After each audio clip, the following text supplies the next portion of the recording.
Muito bom dia, iniciamos aqui o nosso Morning Call falando, como de costume, da Europa. A Europa que ontem estava no campo positivo, né? Hoje já totalmente invertido. Vemos aí a Europa caindo em média de 9%, 0,9%. E hoje a gente tem definição da política de taxa de juros lá na Europa. Então, 9h30 da manhã, temos aí a publicação desse dado e um comunicado da Christine Lagarde. Vamos ver aí o que vai vir, né? Mas o mercado entende que a taxa de juros lá deve aumentar entre 0,25% a 0,5%. Um pouco desse negativo, desse pesar na Europa, se deve mais a alguma questão da inflação que foi publicado nessa manhã. E os dados eles vieram abaixo da expectativa, mas ainda assim muito acima do anterior, né? Mostrando que de fato a inflação não está arrefecendo lá. Então é necessário tomar medidas aí realmente mais duras para conter esse monstro chamado inflação, né? Então a gente vê a Europa aí refletindo um pouco mais essa questão desse dado em específico, né? É importante, interessante também acompanhar aí o comunicado, né, e ver o que se espera para frente, né, lá para a Europa. Mas a princípio, realmente, uma taxa de juros mais dura aí é o que deve ser comunicado. Ásia, a gente teve China voltando de feriado, né? Então já operou aí essa madrugada. Abriu em alta, voltando de feriado, abriu em alta, uma perspectiva aí com relação a esse feriado. Dizem que foi um feriado muito bom. Teve restaurantes aí fazendo turnos, os 3 turnos lotados, coisa que não acontecia há pelo menos 5 anos. E muitas passagens sendo vendidas, tanto aéreas quanto de trem. Então parece que o consumo está voltando lá na China, né? Lá eles estão com uma inflação bem abaixo, né, dos demais países.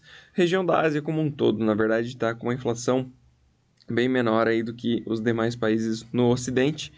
E, enfim, eles têm como gastar, né? Esse é o ponto. A preocupação deles é, vocês não estão gastando, em vez de, calma lá, vocês estão gastando demais, né?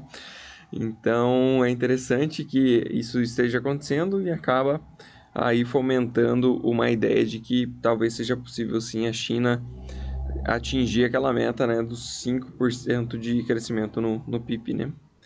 E a gente tá vendo o Japão aqui também em alta, mas o Japão ele ainda tá fechado, tá? Esse dado é um dado antigo. O Japão volta só para a semana que vem.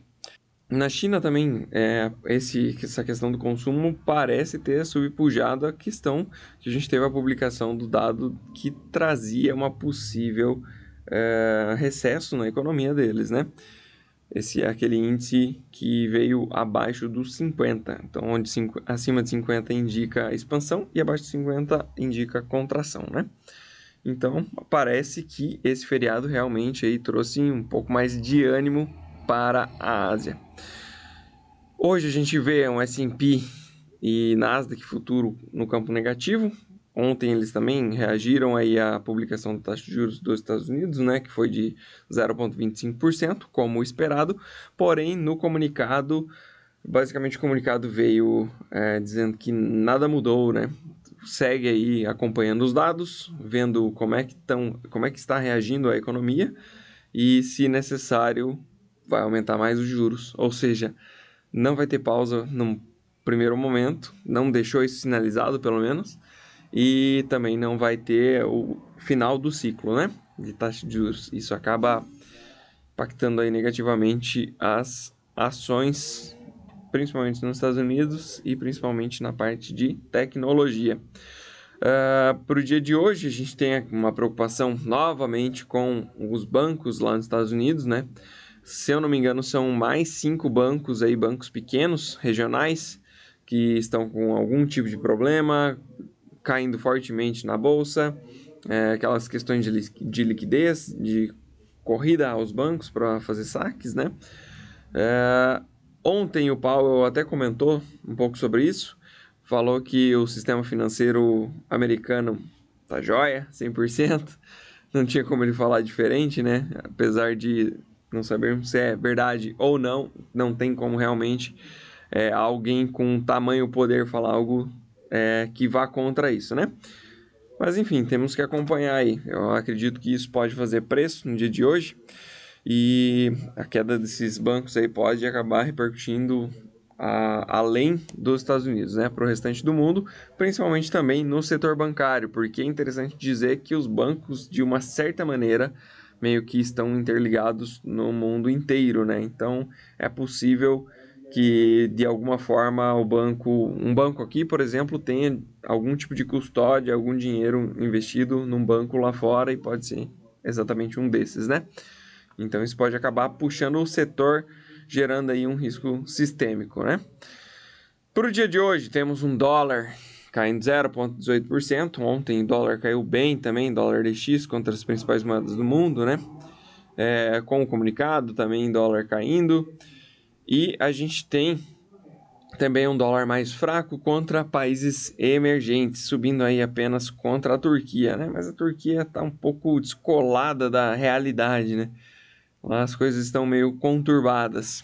Continuam ainda, né? Já vem numa sequência aí de, se não me engano, 2 anos já. Temos energia, petróleo, abaixo ainda dos 70 dólares o barril. Chegou aí a 68,58 nesta manhã. Na madrugada esteve, inclusive, um pouco mais baixo. Já esteve subindo também, próximo aí das 8h30 da manhã. E agora no 0 a 0. A gente tem o minério de ferro também em queda de 2,31%. O minério segue nesse movimento. E agora ele está sendo cotado já abaixo dos 100 dólares, o que é muito ruim para a Vale, né?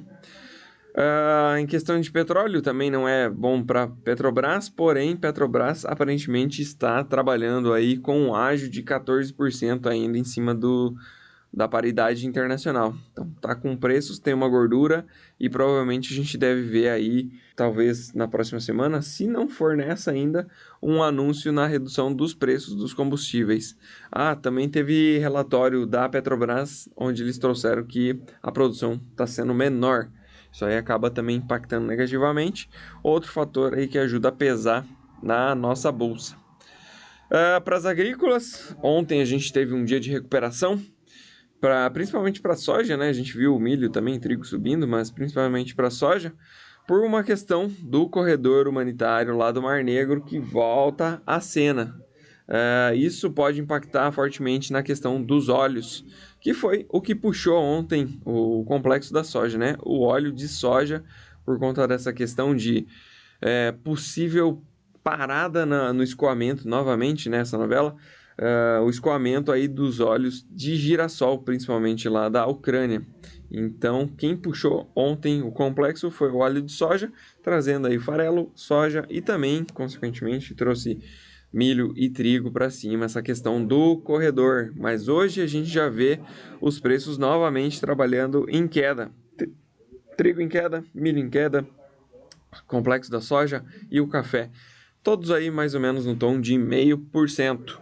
É interessante dizer que lá na China eles devem colher o trigo de inverno daqui a pouco, e isso deve trazer mais pressão ainda para o milho, que segue com um preço elevado lá com relação às demais culturas.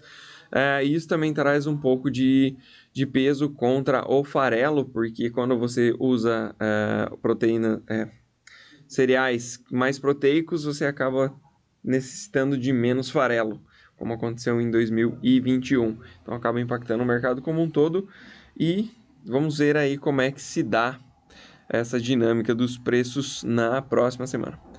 Para o dia de hoje, como eu falei, a gente vai ter a política de juros da Europa acontecendo às 9h30 da manhã e a gente tem mais alguns dados dos Estados Unidos, porém nada que chame muito a atenção. Ontem o Powell comentou também que a parte de emprego ele continua chamando atenção, mas ele falou que não é referente ao quanto estão ganhando, e sim ao número de emprego, né? Eu digo isso porque hoje a gente tem um dado sobre a média salarial também a ser publicado. E para o dia de hoje, esses seriam os dados mais interessantes.